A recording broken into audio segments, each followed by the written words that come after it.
금발에 푸른 눈을 가진 프랑스 상류층 백인 소녀들이 담담한 표정으로 서울의 한 고등학교에 들어가고 있습니다. 프랑스 파리에서 온 이 상류층 학생들은 한국을 마음껏 비웃고 짓밟아 주겠다며 전의를 다지고 있는데요. 그런데 이 금발의 백인 여학생들은 부모님과의 통화에서 한국을 떠나지 않겠다고 선언해버리고야 맙니다. 대체 이 여학생들에게 무슨 일이 벌어지고 있었던 것일까요? 오늘 사연 시작합니다. 안녕하세요. 저는 프랑스 파리에 살고 있는 10대 소녀 아멜리 펠레티에라고 합니다. 저에게는 어렸을 때부터 친하게 지내온 여자친구들이 있는데 이 친구들은 모두 백인이고 집안도 부유한 편이랍니다. 저와 친구들은 훌륭하고 똑똑한 부모님 덕분에 어린 시절부터 상류층 라이프를 누리며 살아왔죠. 그러던 어느 날 제 친구 중 한 명인 이자벨에게 상상도 하지 못했던 끔찍한 일이 벌어졌어요. 글쎄, 이자벨의 아빠가 동양의 작고 초라한 나라 한국에서 일하게 된 게 아니겠어요? 이자벨의 아빠는 IT 계열에서 일하시는 분인데 이번에 한국 지사로 발령을 받게 되신 거죠. 이자벨네 가족은 모두 함께 한국으로 장기 이민을 가기로 했고 그 소식을 들은 저와 친구들은 이자벨이 너무 걱정이 되어서 잠도 제대로 자지 못했어요. 프랑스 같은 인류 선진국에 살다가 아시아 변방의 후진국에 가서 살게 된 이자벨이 너무 안 되어서 눈물이 날 지경이었죠. 전 눈물을 글썽이며 이렇게 물었어요. 이자벨, 이게 대체 어떻게 된 일이야? 너희 아빠 회사에서 무슨 큰 사고라도 치신 거야? 아니 얼마나 큰 잘못을 저지르셨길래 한국으로 좌천을 당하셨어? 그런데 이자벨은 전혀 예상 밖의 반응을 보였습니다. 자기 아빠는 좌천당한 것이 아니라 오히려 승진을 해서 한국에 가는 거라며 한국은 프랑스보다 IT 기술이 압도적으로 뛰어난 나라일 뿐만 아니라 살기에도 아주 좋은 나라라고 하더군요. 그 말을 들은 저와 친구들은 이자벨이 괜한 자존심에 거짓말을 하는 것이라 생각했죠. 세계에서 손꼽히는 선진국인 프랑스와 기껏해야 개발도상국에 불과한 한국은 비교 대상조차 되지 않는 게 당연했으니까요. 하지만 이자벨이 저렇게 나오는 이상 저는 더 위로해줄 수 없었고 이야기는 거기서 애매하게 끝이 났어요. 그 후로 얼마 뒤 이자벨네 가족은 한국으로 이민을 떠났죠. 프랑스에 남은 저와 친구들은 가끔씩 이자벨이 떠오를 때마다 지옥 속에 살고 있을 그 애가 어떻게 지내고 있는지 궁금하고 걱정이 되곤 했어요. 그러던 어느 날 이자벨은 생각지도 못한 대담한 짓을 저질렀습니다. 그건 바로 저희를 한국으로 초대한 것이었어요. 이자벨은 한국이 너무 좋아서 꼭 너희에게 소개시켜주고 싶다며 저희에게 한국에 놀러와달라 부탁했어요. 이자벨의 초대를 받은 저희는 어떻게 하면 좋을지 고민을 하기 시작했죠. 오랜만에 이자벨이 보고 싶기는 했지만 굳이 그 먼 후진국으로 여행을 가고 싶지는 않았거든요. 하지만 소중한 친구의 부탁을 외면할 수는 없었고 결국 저희는 한국에 가보기로 했답니다. 얼마 뒤 저희는 한국행 비행기에 올라탔어요. 비행기에 올라탄 이상 이미 돌이킬 수 없는 일이었지만 근심 걱정은 계속되었죠. 가난한 후진국 한국에는 못 배워먹은 사람들이 득실거릴 텐데 혹시나 험한 일을 당하지는 않을까? 아니면 거지 같은 한국인들이 먹는 위생적이지 않은 음식을 먹고 배탈이 나지는 않을까? 정말이지? 별별 생각이 다 들었어요. 그런데 한국에 도착한 바로 그 순간 저희들의 걱정은 깨끗하게 사라져 버렸답니다.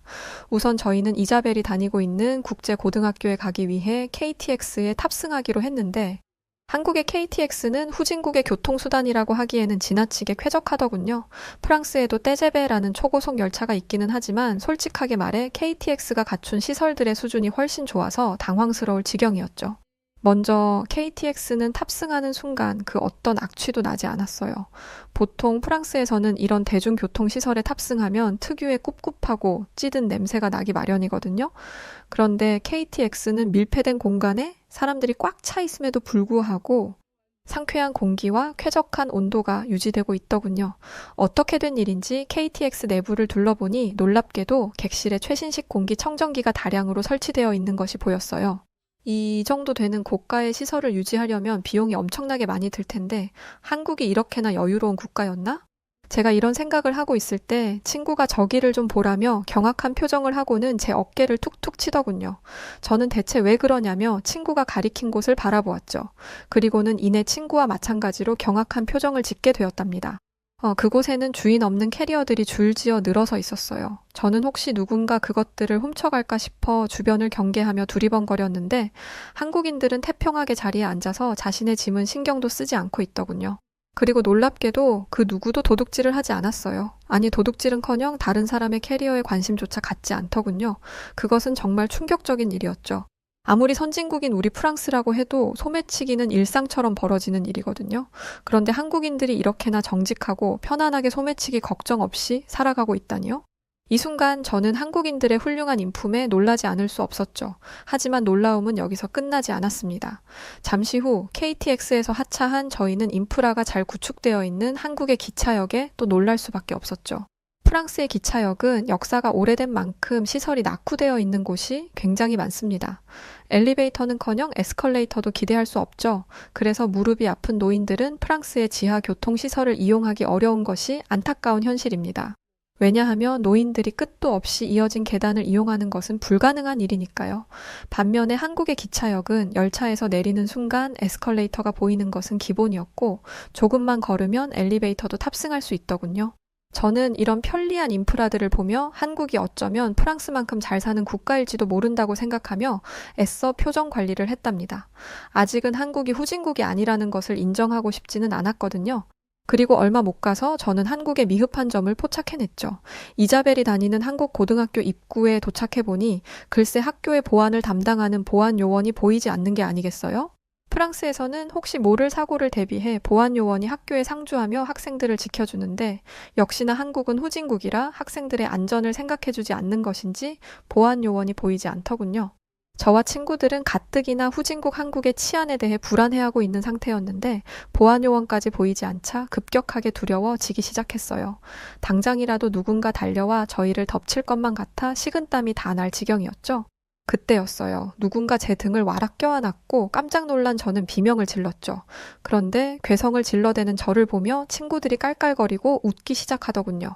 대체 뭐가 어떻게 돌아가는 것인가 싶어 뒤를 돌아보자 저를 놀래킨 범인 이자벨이 보였어요. 그제서야 저는 한시름 놓을 수 있었고 이내 이자벨을 타박하기 시작했죠. 이자벨, 깜짝 놀랐잖아. 안 그래도 보안 요원이 보이지 않아서 잔뜩 겁먹고 있었는데 이런 장난을 치면 어떻게 해? 그나저나 한국은 얼마나 가난한 나라길래 학교에서 보안 요원도 고용하지 못해? 제 질문에 이자벨은 충격적인 답을 내놓았는데 그건 바로 한국의 고등학교는 보안 요원을 고용하지 못하는 게 아니라 고용할 필요가 없다는 것이었어요. 이자벨의 말을 들은 저는 깜짝 놀라서 거짓말하지 말라고 했죠. 그러자 이자벨은 거짓말이 아니라며 한국의 학교는 충분히 안전해서 보안 요원이 전혀 필요하지 않다고 강조했어요. 그러면서 한국의 학생들은 학업을 1순위로 여기고 대체로 가정교육을 잘 받기 때문에 학교에서 문제를 일으키는 경우가 거의 없다고 하더군요. 무엇보다 자기가 한국에서 몇 년 지내다 보니 알게 된 것인데 한국인들은 민족성 자체가 질서를 잘 지키고 조화를 이루는 것을 중요하게 여기며 정이 많아 서로를 애틋하게 여기고 잘 챙긴다고 했죠. 저와 친구들은 이자벨의 믿기 어려운 말을 들으며 한국 고등학교의 기숙사로 향했어요. 여기까지 오느라 고생했으니 기숙사에서 잠시 휴식을 취한 뒤 서울의 번화가로 놀러 나가기 위해서였죠. 그리고 한국 고등학교의 기숙사는 다시 한번 저희를 놀라게 했답니다. 먼저 한국 고등학교의 기숙사는 전자도어락이 설치되어 있어서 카드키로 출입이 가능했는데 호텔도 아니고 고작 기숙사가 이 정도의 시설을 갖추고 있다는 것에 저는 깜짝 놀랄 수밖에 없었죠. 프랑스는 수도인 파리에서도 열쇠를 이용해 수동으로 열고 잠그는 문을 사용하는 곳이 대부분인데 한국은 고등학생들이 이렇게 세련된 생활을 하고 있다니 이건 정말이지 충격 그 자체였습니다. 그런데 이것은 시작에 불과했죠. 한국은 대체 돈이 얼마나 많은 것인지 기숙사 내부에 코인 세탁기와 건조기, 심지어 스타일러까지도 설치되어 있더군요. 저희들은 비행기를 장시간 타고 와서 옷이 많이 구겨진 상태였기에 스타일러에 옷을 넣어보기로 했죠. 10분 뒤 스타일러에서 옷을 꺼내자 구김이 펴져 있음은 물론 옷에서 나던 꿉꿉한 냄새도 사라져 있더군요. 이자벨의 말을 들어보니 이 스타일러는 한국의 대기업에서 만든 것이라던데 성능이 그야말로 환상적이었습니다. 한국의 고등학생들은 이 시설들을 이용해서 언제나 깨끗하고 단정한 옷을 입고 생활할 수 있을 테고 그것은 학생들의 위생과 건강에도 큰 도움이 되겠죠. 그런 생각이 들자 한국의 학교가 학생들을 얼마나 아끼고 배려하는지 뼈저리게 느껴지며 엄청나게 부러운 마음이 들더군요. 저희는 그런 마음을 품은 채 한국 기숙사 투어를 이어갔고 다음으로 도착한 곳은 샤워실이었어요. 샤워실에 들어가자마자 느꼈던 것은 굉장히 따뜻하다는 것이었습니다. 보통 프랑스의 화장실이나 샤워실은 단열이 잘 되어 있지 않아서 겨울이 되면 샤워를 하기 전에 일종의 각오를 하고 샤워실에 들어가야 하거든요. 왜냐하면 샤워실 자체가 얼음장 같이 추울 뿐더러 난방 조절이 잘 되지 않아서 온수가 잘 나오지 않거나 심지어는 수도관이 얼어서 물이 나오지 않는 경우도 있기 때문이죠. 그런데 한국의 기숙사 샤워실은 어떻게 단열을 해놓은 것인지 굉장히 따뜻해서 한겨울에 옷을 다 벗어도 전혀 춥지 않을 것 같았어요. 이자벨은 그 비결이 한국의 기술력에 있다고 하더군요. 한국은 창문도 굉장히 잘 만들어서 이중창으로 밖에서 들어오는 찬바람을 완전 차단하고 동시에 따뜻한 햇빛은 잘 가두어서 내부의 온기를 유지시킨다고 했죠. 게다가 한국은 보일러도 바닥을 따뜻하게 덮이는 온돌이라는 시스템도 잘 만들어서 그야말로 난방의 전문가들이라고 했어요. 그러면서 한국은 겨울에 영하 20도까지 떨어지지만 실내로 들어오기만 하면 반팔 티셔츠만 입고도 생활할 수 있다고 하더군요. 난방이 워낙 잘 되어 있어서 말이죠. 그 말을 들은 저희는 경악을 금치 못했답니다. 프랑스에서는 한겨울에 라디에이터를 틀고도 너무 추워서 밤에 고양이를 꼭 껴안고 자는 경우가 많거든요. 고양이를 왜 껴안냐면 고양이는 사람보다 체온이 높아서 껴안고 자면 굉장히 따뜻해서요. 그런데 한국 사람들은 반팔을 입고 겨울을 나다니 이건 마치 신세계나 다름없는 이야기였죠. 게다가 한국 기숙사 샤워실은 샤워기도 독특했는데 비타민 워터나 항균 성분이 나오도록 하는 특별한 샤워기 헤드가 설치되어 있더라고요. 이자벨의 설명에 따르면 이것은 영리한 한국인들의 특색이 들어간 발명품 중 하나인데 샤워를 하며 동시에 피부 관리를 할 수 있는 제품이라고 하더군요. 어쩐지 여기까지 오며 마주친 한국인들의 피부가 다 반짝반짝 윤이 나더니 그런 똑똑한 비결이 있었던 거구나 싶었죠. 거기에 더해 한국은 수돗물의 질도 아주 좋았어요. 프랑스는 수돗물에 석회가 섞여 있기 때문에 물을 함부로 마실 수도 없고 샤워를 하고 나서도 피부가 퍼석해지는 경우가 많은데 한국은 늘 깨끗한 물을 사용할 수 있다니 부러워서 미칠 지경이더군요. 또 한국 기숙사는 청결 면에서도 프랑스 고등학교의 기숙사와 매우 달랐는데 프랑스 기숙사에서는 침구에서 벼룩이 나오는 경우가 엄청 많아요. 아니, 그냥 침구와 벼룩이 한 세트라고 보는 게 맞겠네요. 그런데 가난한 나라라고 무시했던 한국의 기숙사는 어찌나 청결하게 관리가 되고 있는지 복도와 방에 공기청정기가 설치되어 있음은 물론 벌레 퇴치 업체가 수시로 방문하여 소독을 하고 있다는 마크가 벽에 붙어 있더군요. 이쯤 되자 저와 친구들은 한국을 무시했던 것이 부끄러워지기 시작했어요. 저희가 부끄러움과 죄책감으로 한없이 작아지고 있을 때 이자벨은 이왕 한국 고등학교에 놀러 온 김에 학생 식당에서 급식을 먹어보자고 제안하더군요. 은근히 한국을 무시하며 한국에서 지내는 이자벨을 깔봤던 저희는 이제 와서 염치 없이 이자벨의 제안을 거절할 수 없었죠. 그렇게 저희는 다음 놀라움을 향해 발걸음을 옮기게 되었답니다. 한국 고등학교의 학생 식당은 들어서는 그 순간부터 감탄하게 되더군요. 우선 식기들이 파란 저고해선을 받으며 깨끗하게 소독되고 있는 모습은 마치 SF 영화를 보는 것만 같았고 식판 가득 푸짐하게 담긴 불고기, 잡채, 볶음 김치라는 한식 세트는 절로 침을 꼴깍 삼키게 했죠. 이어서 생전 처음으로 맛보게 된 한식은 마치 머릿속에서 폭죽이 펑펑 터지는 듯한 느낌을 주었답니다. 프랑스도 음식하면 빠지는 나라가 아닌데 한국 역시 달큰하고 짭조름한 맛의 향연이 이어지더군요. 게다가 이 엄청나게 맛있는 음식들이 무료라는 놀라운 말을 들었는데 그 이유는 학생들이 돈 걱정 없이 배부르게 먹으며 열심히 공부할 수 있도록 하기 위해서라고 하더군요. 그 말을 듣는 순간 한국이 얼마나 교육에 진심인 국가인지 알 수 있었고 이런 훌륭한 정책을 무리 없이 실행할 수 있는 자본력까지 갖춘 국가라는 사실에 이곳은 진정한 선진국이구나 라는 것을 인정할 수밖에 없었어요. 그렇게 맛있는 식사를 끝내고 저와 친구들은 대중교통을 이용해 서울 번화가로 놀러 가기로 했는데요. 저희는 이번에도 역시 신기한 경험을 하게 되었답니다. 그것은 바로 학교 근처에 교통수단이 아주 편리하게 조성되어 있다는 것이었어요. 프랑스에서도 버스를 타고 학교에 다닐 수 있기야 하지만 여러모로 굉장히 불편하거든요. 왜냐하면 버스가 1시간에 딱 한 대만 다니는 경우가 대다수고 그마저도 제 시간에 도착하지 않기 때문에 자칫 잘못하면 버스를 놓쳐서 학교에 지각하게 되는 일이 벌어지기 때문이에요. 그 때문에 프랑스의 학생들은 부모님의 차를 타고 등교하는 경우가 많죠. 단 하나밖에 없는 노선의 버스를 하염없이 기다리며 불편하게 타고 다니는 것보다는 그 편이 훨씬 나으니까요. 반면에 한국의 대중교통은 사람들이 이용하기에 아주 편리하게 설계된 것처럼 보이더군요. 버스 정류장이 학교에 아주 가깝게 설치되어 있는 것은 기본이고 버스 노선도 굉장히 다양했어요. 게다가 학생들은 휴대폰에 설치된 앱을 통해 버스가 몇 시 몇 분에 도착하는지 정확하게 알 수 있더군요. 이러면 추운 겨울이나 더운 여름에 언제 올지 모르는 버스를 하염없이 기다리지 않아도 되니 아주 편리하고 좋을 것 같았어요. 한국이 IT 선진국이라더니 그 말이 피부로 느껴지는 순간이었죠. 그리고 버스뿐만 아니라 버스 정류장 역시 굉장히 신기하더군요. 우선 추울 때를 대비해 정류장 의자에 난방 장치가 설치되어 있었고, 더울 때를 대비해 냉방 장치가 설치되어 있었어요. 우리 프랑스에서는 이런 시설은 찾아볼 수 없습니다. 한국에서 이런 놀라운 것들을 보고 나니까 왜 프랑스에서는 이런 시스템들을 가져볼 생각조차도 안 하는 건지 참 답답한 생각마저 들더군요. 정류장은 필연적으로 사람들이 일정 시간을 서 있을 수밖에 없는 장소인데 사람들이 편안하게 머무를 수 있도록 국가가 나서서 배려하는 것이 느껴져서 참 보기 좋았답니다. 그러면서 이런 서비스가 제공되는 나라가 진정한 선진국이라는 생각도 들었죠. 잠시 후 저희가 타기로 한 버스가 도착했는데 버스에 올라탄 순간 저는 또 감탄하게 되었답니다. 글쎄, 버스 안에 휴대폰을 무료로 충전할 수 있는 전기 콘센트가 좌석마다 설치되어 있는 게 아니겠어요? 한국 사람들에게는 이게 당연한 일인지 가방에서 익숙하게 충전기를 꺼내 휴대폰을 충전하더군요. 놀랍게도 한국인들은 서로 먼저 충전하겠다 싸우지도 않았고 충전 중인 다른 사람의 전자기기에 손을 대지도 않았어요. 버스 안에는 고요함과 질서만이 있을 뿐이었죠. 이런 것은 장담하건대 손꼽히는 선진국인 우리 프랑스에서도 기대하기 어려운 상황이에요. 왜냐하면 프랑스에는 집시라고 불리는 노숙자들이 아주 많이 있거든요. 그들은 자신보다 부유한 다른 사람들의 물건을 훔치는 것이 당연하다고 여기죠.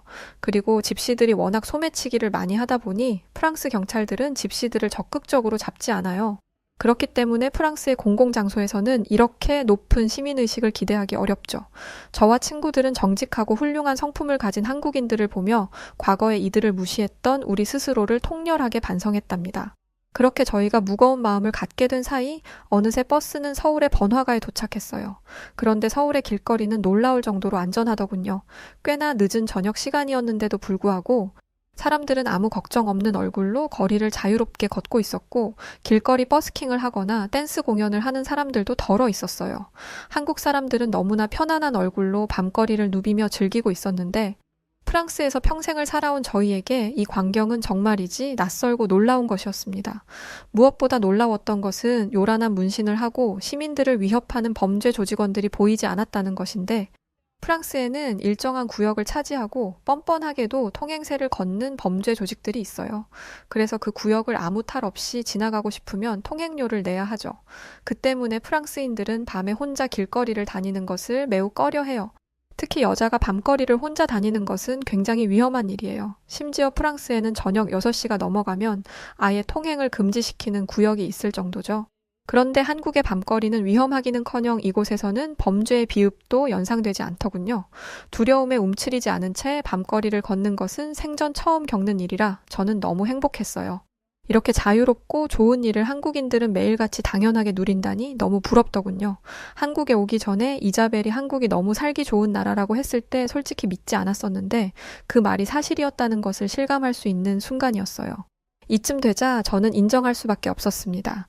한국은 가난한 후진국이라고 생각했던 제가 어리석었다는 것을 말이죠. 그 사실을 인정하고 나니 비로소 한국이 제대로 보이기 시작하더군요. 어두운 밤인데도 불구하고 한국의 도시는 마치 낮인 것처럼 환하게 불을 밝히고 있었어요. 한국의 거리에는 미용용품을 파는 가게를 비롯해서 편의점, 마트, 24시간 운영되는 ATM, 야간 약국 등이 심야 시간까지 활기를 띠고 운영되고 있었고 주요 거점에 지어진 경찰서와 소방서가 도시의 안전을 책임지고 있었죠. 프랑스는 마트에 가려면 차를 타고 기본 30분에서 1시간은 달려야 하고 병원에 가려면 미리 예약을 해야 하는 번거로움이 있고 치안이 불안정해서 밤에는 ATM 기계조차 자유롭게 이용할 수 없는데 한국은 생활 편의 시설을 언제 어디서나 마음껏 이용할 수 있다는 사실에 그저 놀랍고 부러울 뿐이었습니다. 도시 생활의 질을 비교하면 과연 프랑스가 선진국이라 명함이나 내밀 수 있는 것인지 허탈함까지 느껴지더군요. 프랑스에서는 낮에도 그렇지만 특히나 해가 진 밤에 ATM 기계에서 돈을 찾는다는 건 그냥 내 돈을 범죄자들에게 주겠다고 꺼내는 것과 다를 바가 없을 만큼 밤에 이런 생활을 한다는 것은 상상할 수도 없습니다. 그렇게 허망한 마음을 안고 이번에 도착한 곳은 서울의 중심을 가로지르는 한강이었습니다. 한강 주변에는 많은 사람들이 돗자리를 깔고 앉아 휴식을 취하고 있었는데 여기에서 저는 아주 흥미로운 장면을 목격했답니다. 글쎄, 돗자리에 앉은 사람들이 배달 앱으로 음식을 주문하면 배달원들이 그 자리에 정확하게 음식을 배달해주는 게 아니겠어요? 귀신이 고칼 노릇이죠. 주택이나 건물처럼 주소가 정확하게 있는 것도 아닌데 한국인 배달원은 대체 어떻게 한강의 불특정 장소에 한치의 오차도 없이 배달을 할 수 있는 걸까요? 제가 의아해하고 있자 이자벨은 한국은 배달 서비스에 있어서 극강을 달리는 나라라며 한국에서는 오늘 물건을 주문하면 바로 다음 날 새벽 주문한 물건을 배송받는 것이 너무나 당연한 일상이고 음식을 주문하면 30분 내에 배달이 오는 것이 평균적인 일이라고 하더군요. 그런 놀라운 일이 가능한 것은 한국의 물류와 유통 체계가 환상적으로 잡혀 있고 그것을 운영하는 한국인들이 워낙 근면 성실하고 업무 센스가 좋기 때문이라고 했죠. 그러면서 한번 한국의 신속 정확한 서비스에 맛들인 사람들은 절대 다른 나라에서 살 수 없다고 하더군요. 저는 이자벨의 말을 들으며 홀린 듯이 걸었고 때문에 제 앞에 놓인 얕은 턱을 보지 못했습니다. 결국 저는 중심을 잃고 크게 넘어지고 말았고 그 순간 제가 착용하고 있던 안경이 벗겨지며 안경알이 박살 나버렸습니다. 저는 당혹감에 얼어붙어 버렸어요. 왜냐하면 저는 시력이 굉장히 나빠서 안경이 없으면 제대로 볼 수가 없거든요. 다시 말해 한국 관광은 이대로 끝이라는 거였죠. 참으로 허망한 방식으로 한국 관광을 망쳐버렸다는 생각에 저는 눈물이 나기 시작했어요. 그러자 이자벨이 겨우 안경알 깨진 일로 무슨 울기까지 하냐고 하더군요. 저는 억울한 마음에 이렇게 따졌어요. 너는 한국에 사니까 내 마음을 모르지? 나는 한국에 언제 다시 올 수 있을지도 모르는데 안경도 없이 어떻게 여행을 하란 말이야? 지금 당장 안경을 맞춘다고 해도 안경이 제작되기까지 최소 한 달은 걸릴 거고 비용도 엄청 많이 나올 텐데 한국에 올 때 그렇게 많은 돈을 가지고 오지는 않았단 말이야. 실제로 프랑스에서 안경을 맞추려면 정말 빨라봐야 한 달이고 평균적으로는 석 달 이상은 걸려요. 게다가 그냥 아무 안경점에서 안경을 맞출 수 있는 것도 아니고 예약을 한 뒤에야 안경 제작이 가능하죠?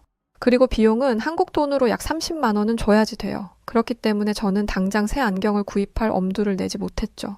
그렇게 좌절에 빠진 채 제가 울고 있을 때 이자벨의 입에서 믿기지 않는 말이 나오기 시작했어요. 검색해보니까 여기서 10분 거리에 안경점 있네. 거기 가서 안경 맞추자. 한 30분이면 안경 새로 맞출 수 있을 거야. 저는 이자벨이 저를 놀리는 줄 알고 장난치지 말라고 했지만 이자벨은 농담이 아니라며 속는 셈치고 자기를 따라와 보라고 했죠. 그렇게 저희는 고개를 갸우뚱거리며 10분 거리에 있다는 그 안경점에 가게 되었어요. 문제의 그 안경점은 그냥 흔하고 평범한 외관을 가지고 있더군요. 밖에서 보기에 절대로 30분 만에 안경을 제작하는 슈퍼파워를 가지고 있는 가게처럼 보이지는 않았어요. 결국 이자벨이 못된 장난을 치고 있다는 저의 의심은 점점 커져갔죠. 잠시 후 이자벨은 망가진 제 안경을 안경사에게 맡겼고 둘은 뭐라고 한국말로 대화를 나누었죠. 제가 둘이 무슨 대화를 나누었는지 물어보자 이자벨은 이번에도 믿을 수 없는 말을 하기 시작했어요. 다행히 안경테는 멀쩡해서 안경알만 교체하면 되는 거라 시력 검사하고 나서 5분이면 완성된대. 여기서 잠깐만 기다리라는데? 금방 고쳐준다고? 저는 경악을 금치 못했죠. 아까 전 30분도 말도 안 되는 소리라고 생각했는데 5분이라니요? 저는 말도 안 되는 소리 집어치우라며 프랑스에서 석 달이 걸리는 일을 어떻게 한국에서 5분 만에 할 수 있냐고 소리쳤죠. 그런데 안경사가 진짜로 저 안에서 저를 부르는 게 아니겠어요? 얼른 시력 검사를 하고 안경을 맞추자면서 말이죠. 저는 꼭 온 세상이 저를 놀리는 것 같고 그게 아니라면 사기를 당하고 있는 것 같기도 하고 너무 이상한 기분이었어요. 저는 그렇게 얼떨떨한 기분으로 시력 검사를 받으러 갔죠. 그런데 여기서 저는 또 한 번 놀라게 되었답니다. 제가 방문한 안경점은 그냥 길거리에 위치한 평범하고 작은 곳이었는데도 불구하고 시력을 검사하는 최첨단 기계를 갖추고 있더군요.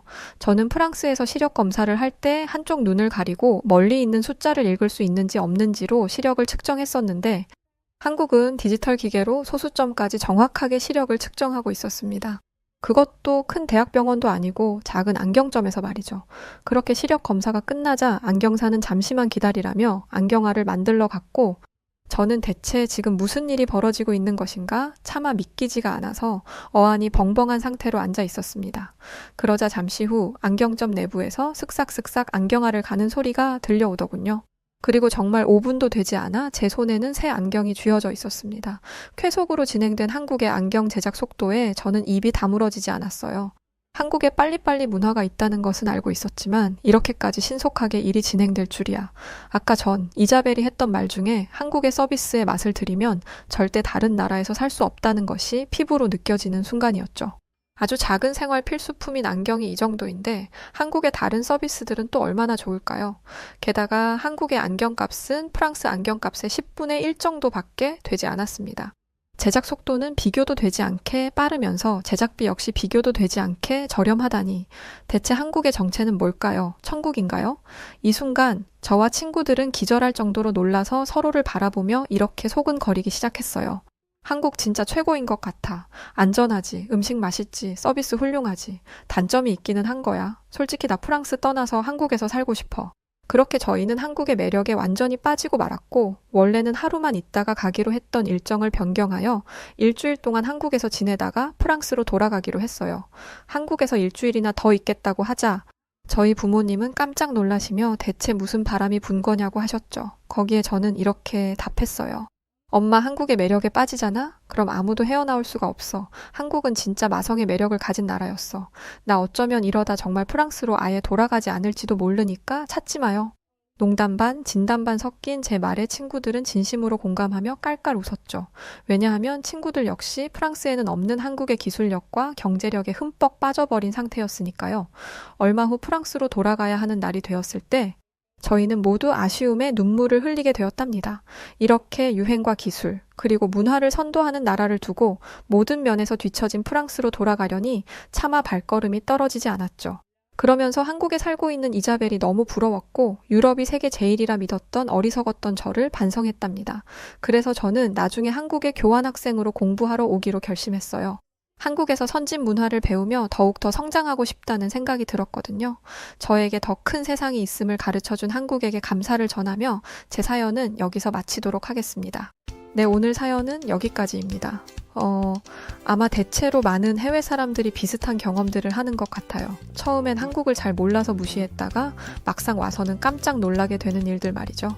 실제로 한국이 가지고 있는 생활 속 시스템들이 굉장히 훌륭한 문화라고 하더라고요. 사실 저희들은 그게 일상이니 느끼지 못하는 것일 테죠. 예전에 저희 할아버지가 은지아 세계 어디를 가봐도 한국만한 나라가 없더라. 한국이 제일 좋아. 이런 말씀을 종종 하셨었거든요. 자, 여하튼 오늘 사연 어떻게 들으셨나요? 사연이 재밌으셨다면 구독, 좋아요, 알림 설정 부탁드리고요. 그럼 지금까지 사연 읽어드리는 여우튜브 송은지였습니다. 끝까지 시청해주신 모든 분들 감사합니다. 그리고 고맙습니다. 사랑합니다. 당신만의